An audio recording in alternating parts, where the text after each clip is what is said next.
It appears that is not the case, but it does seem that the pilot of this plane deliberately crashed into that building because he was involved in some kind of dispute, we understand. This is coming from our colleagues in the United States at Fox News. He was involved in some kind of dispute with the tax office, the IRS in the States, and that building housed the local IRS headquarters. As you might imagine, the internet's gone into overdrive here. Martin Stanford from SkyNews.com, the show that's on after this, has pointed me towards one website at statesman.com that is printing a letter, an internet post that's linked to somebody apparently involved in this crash, somebody called Joe Stack from San Marcos. And it basically reads as almost a suicide note detailing his grievances with the IRS. Our correspondent in Washington, Keith Graves. Have you seen this, Keith?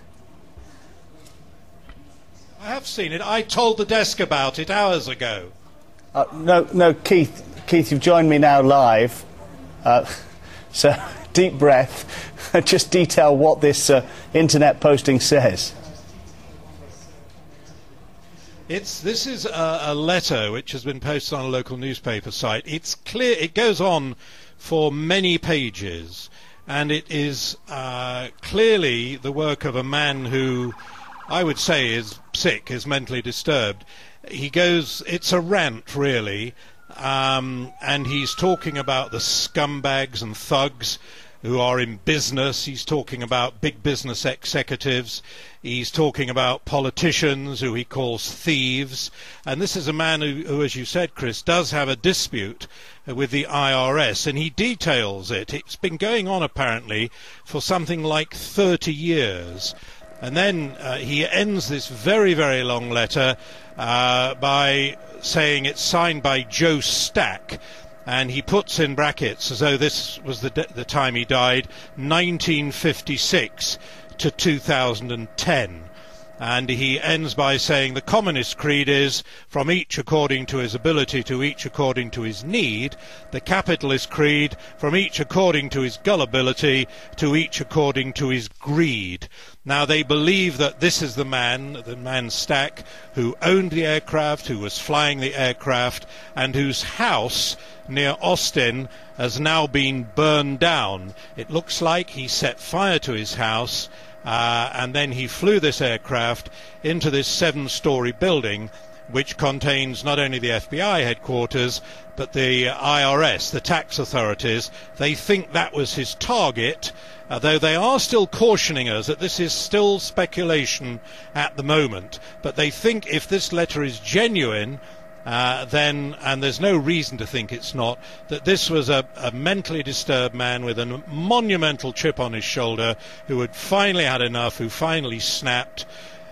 He talks about how his savings had been had all gone because he was badly treated by the government, by the IRS. He had to pay medical bills because he couldn't get medical treatment.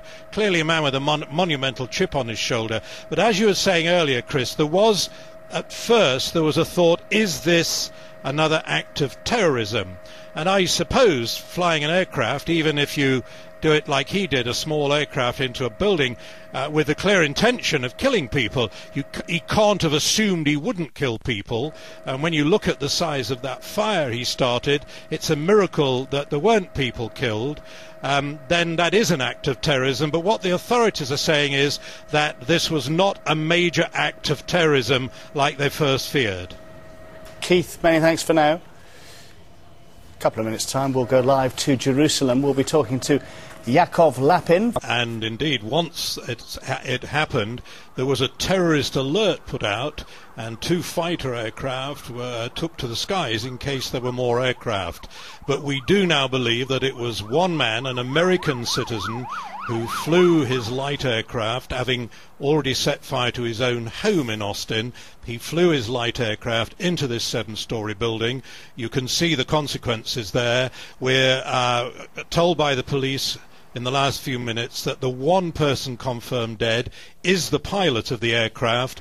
There were only 2 people injured, amazingly enough, in that building. The target was not the FBI office, we believe, but the IRS next door in this building. That's the Internal Revenue Service. This is a man whose name we've been given as Joseph Andrew Stack, age 54, who left a very long, rambling suicide note, 6 closely typed pages, which he posted on his own website. In the letter, he calls it a rant, and he says there's a storm raging in his head. He talks about spending his adult years unlearning the childhood lessons of justice for all, and he then rants about big business. He calls them thugs and plunderers on a gravy train. He talks about the American medical system murdering tens of thousands of people a year and stealing from the corpses, and he refers to politicians as thieves and liars and self-serving scumbags. And then he ends by saying, "I've just had enough," and signs it Joe Stack 1956 to 2010.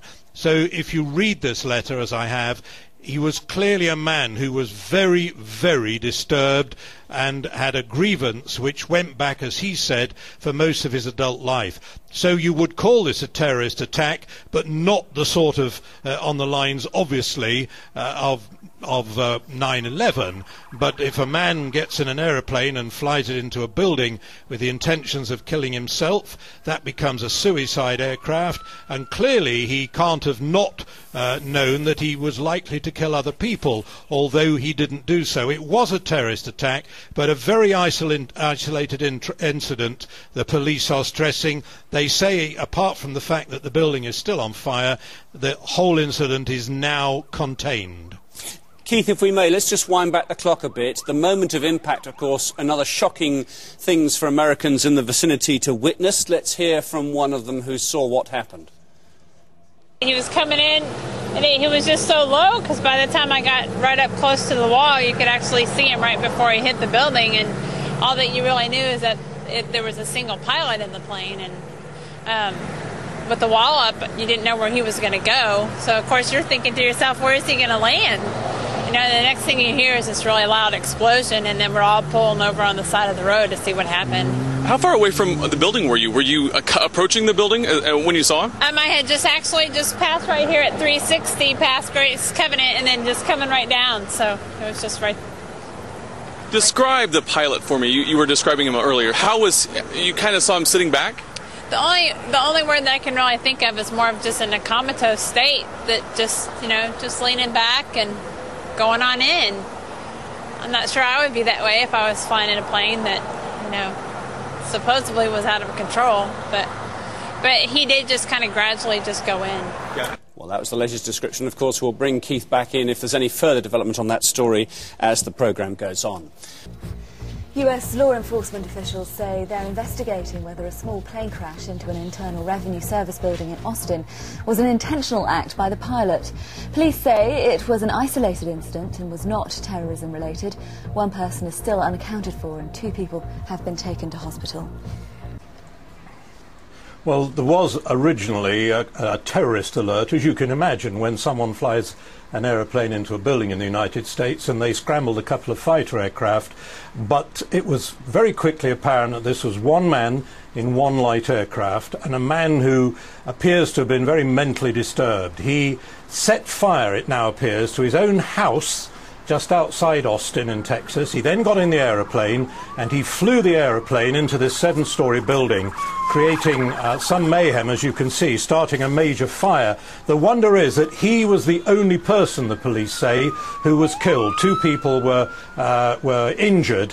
He left a letter in which he clearly had a grudge against the government, in particular the IRS, the tax authorities, and it was their office into which he flew the plane. In this letter, which he himself called a rant, he said big business were thugs and plunderers. He said the government was full of vile, rich cronies, thieves, liars and scumbags. And he had had enough, he said. And he signed the letter with his name, Joe Stack, and he then said 1956 to 2010. So quite clearly he set out to kill himself. The wonder is he didn't kill anyone else. For now, Keith, thanks so much.